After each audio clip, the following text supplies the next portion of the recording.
you're certainly familiar with the cellular automata and Game of Life and so forth, and maybe Stephen Wolfram's work.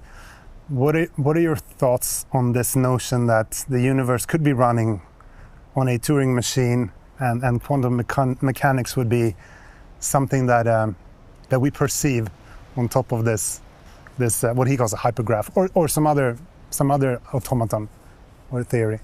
What do you think? Do you think the universe is computational at heart, right? But in the opposite way around from what that theory says. So I think the way the universe is computational is that it seems to be built, wrong word, built of course, but it seems to be built such that there can be computers, universal computers made in them, which means that it's totally amazing that the laws of physics are such that a single machine, the set of all the possible motions of that single machine, is the same as the set of all possible motions of any machine, including the whole universe.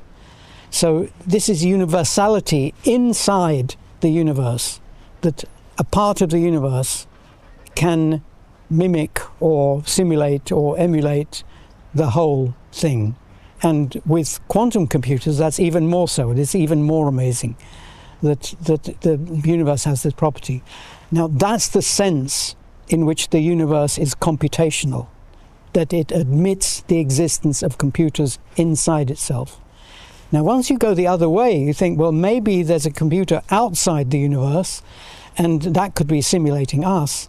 You've lost the entire insight of the actual universality, because there is no reason why we should assume that the computer outside the universe is a Turing machine. We know that the Turing machine property is a special property of the laws of physics. It need not have been so. It's an amazing property that the laws of physics have. And to have another computer outside that, well, it's an infinite regress theory. It explains nothing, and it destroys the explanations that we already have for the relationship of computation and physics. So I don't believe that there's a computer outside the universe. In a way, it's also a supernatural belief, really. So for that reason, it's a bad explanation anyway.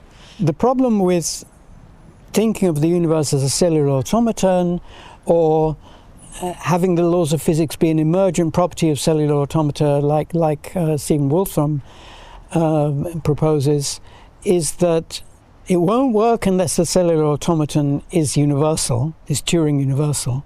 Therefore, for fundamental reasons, it doesn't matter what the hardware is. The hardware could be anything else, and it could still have all the same properties. And that's number one. And number two is that if you're going to think of the world as being a cellular automaton, then it should be a quantum one. If you're building a worldview out of computation, then making it out of Turing computation is perverse, because that's only an approximation to the real thing. The real thing is quantum computation.